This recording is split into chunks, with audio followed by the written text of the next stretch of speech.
The old narrative of a blank check to Israel is dead. By mid-2026, US lawmakers are openly debating NDAA Section 224. It's a provision that would entrench Israeli system into US defense supply chain. So, apparently, this is an end around Congress and US sovereignty. I mean, uh, Washington's de facto guarantee of Israel's edge has run heading into American realpolitik. The underlying conflict is clear. Israel's security doctrine has long been premised on a qualitative military edge, guaranteed by the US, but relying on a foreign power's consent for every tangent and missile is strategic liability in 2026. So we believe that the era of unconditional U.S. backstopping of Israeli arms is over. So Israel can no longer afford a borrowed edge. It must forge its own arsenal at home. The U.S.-Israeli defense relationship is not ending, but shifting from a patronage to a hard-nosed industrial partnership. Survival now depends not on Washington's mood, but on Israel's factories and supply lines. The American public opinion on Israel is a little bit collapsing. Let's be very clear, especially among young and also liberal voters. Recent poll shows a historic reversal of sympathy in the Middle East conflict. In 2026, only about 36% of Americans say that they sympathize more with Israelis, while 41% of this population sympathize with Palestinians. The 5-point gap in favor of Palestinians is the worst pro-Israeli result in a decade. The party and generational divide are extreme. Republicans, especially under older Republicans, still favor Israel.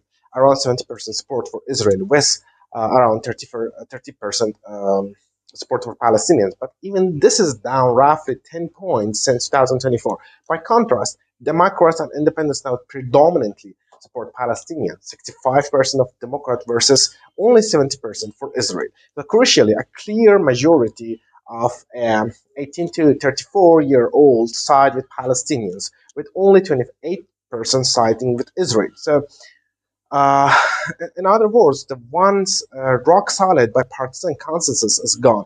A Pew Research survey in March 2026 found that only 37% of US adults holding a favorable view of Israel versus 60% unfavorable. That's down from 45% for Oliver just a year earlier. For a younger generation, Israel image is deeply tarnished.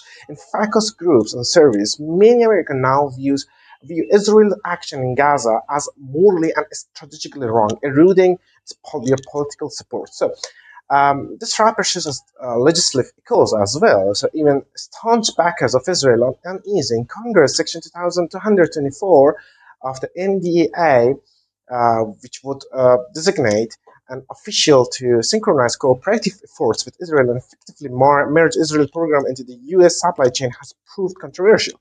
So um, to the critics, it seems like it rewards Israeli ambitions and hides US aid as mere cooperation. So Thomas Massif quipped that buying Israeli weapons should require a fully congressional vote. The subtext is unmistakable. The political capital behind Israel is eroding. So the days when Israel perpetual unquestioned could have the perpetual unquestioned US support are over. Public backing has slipped to historic lows by partisan splits have hardened, and even the US allies and Congress are demanding new terms. A security doctrine built on we will always have your back is crumbling under the cool mathematics of politics. So Israel's qualitative edge used to mean it had unique access to the West's best weapons. Not anymore. In the Abraham Accords era, the US has begun to sell the same high-end systems to Arab states, effectively slicing away, Israel's superiority. For example, the UAE deal signed under Donald Trump sent 50 F-35A stealth fighters and around 80 armed drones, also plus munitions. The Abu Dhabi in a single package. So officially, Pompeo claimed it fully consistent with preserving Israel's edge. But the raw fact is that steel jets are now fly for Gulf armies too. Likewise, in 2026, the State Department approved a 4 billion state of Patriot air defense missile to Qatar. Oh my God, to Qatar, fortifying Gulf defenses with the very interceptors Israel has relied on. right? This isn't theoretical. At the Dubai Air Show, a senior US officer bluntly acknowledged the F-35 is already in this region, whether it's Israeli flying the F-35 or American F-35. And the UAE now will operate the F-35 to deter threats. So um, the effect is stark. What was once only Israel's premier hardware is now proliferating. When Axios noted in 2025 that approving F-35 for Saudi Arabia, the first Middle East country other than Israel, to get them would change the military balance and directly affect it could directly affect Israel. Israel's leader privately warned that Washington should demand diplomatic concessions like normalization in return for such sale. A tip off that even diplomatic that even Israel knows it's given up exclusively. In practice, United States export licensing are blurring the QME.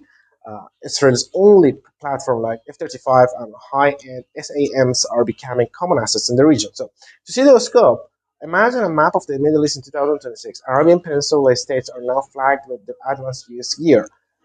and Bahrain and Kuwait have jets and radar. Saudi Arabia is lining up F-35s. Every arrow from Washington to Riyadh, Abu Dhabi, or Doha chips away at Israel's Wamat. For the first time in history, only Israel flies the F-35 is in the region, as U.S. official once noted.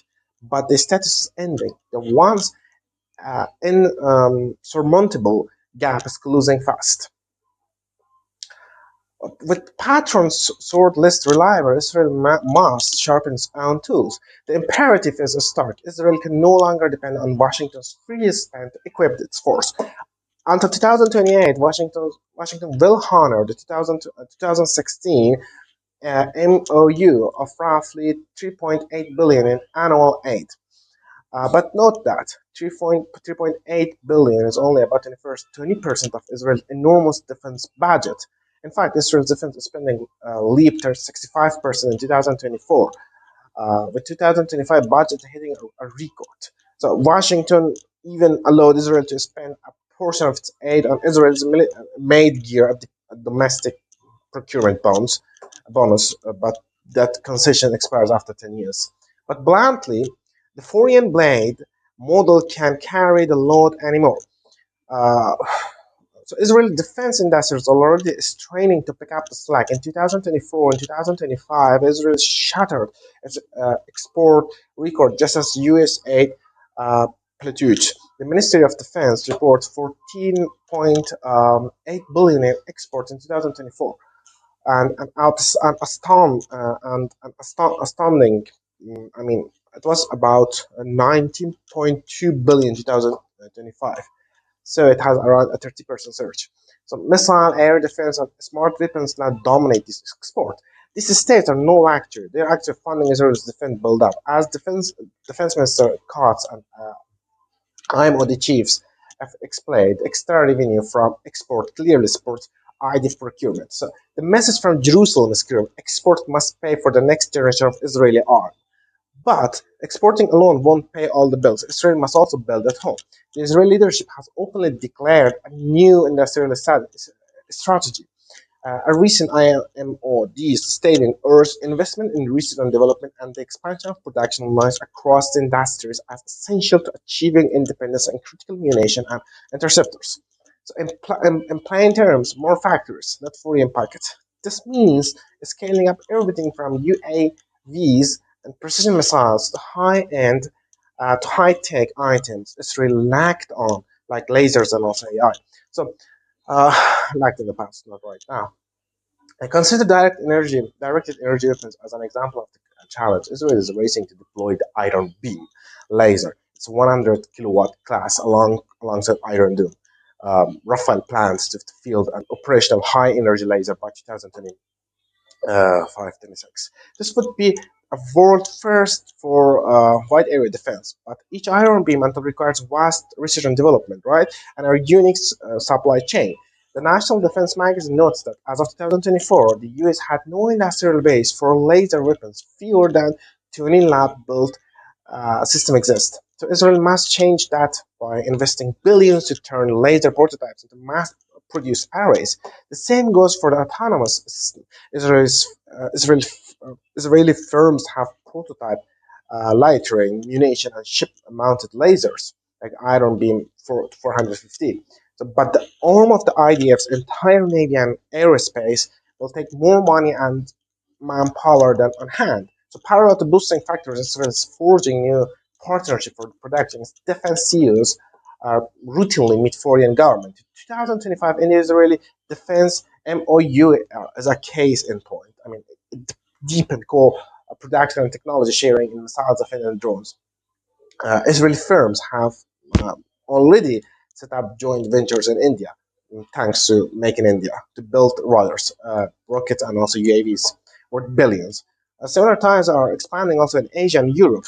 The flow chart is shifting. Israeli design will be manufactured globally under licensing and cooperation deals, so the Israel retains control over the IP and also supply chain, even if assembly lines are public.